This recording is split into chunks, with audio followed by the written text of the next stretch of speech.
Welcome to the Barefoot Masters. How to put portable Ashiatsu bars together. Once all the pieces have been made, lay them out in a room with an 8-foot ceiling. Also have all your tools laid out nearby. Take the arch piece and line up the legs or the upboards with the drilled holes.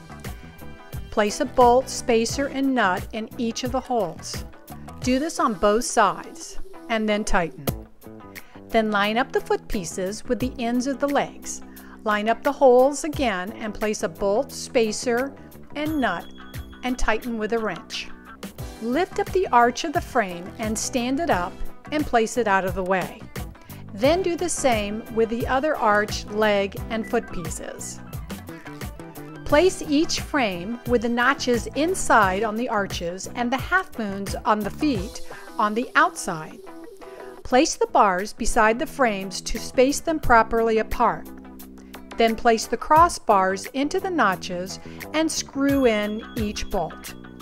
Place your stool against a wall and arrange the massage table inside the framework. Place bars, nuts, and bolts on the massage table. Carefully mount the massage table and stand. Insert the bar screws into the notches on both sides and secure them loosely. Don't tighten them yet. Insert your second bar and secure them, and now you can tighten all 4 nuts to the bolts. You are now ready to do an Ashiatsu massage. For information on our DIY schematics, Ashiatsu Training, or our home studies, go to thebarefootmasters.com. Thanks for watching, and if you would like to see more, click the like and follow us.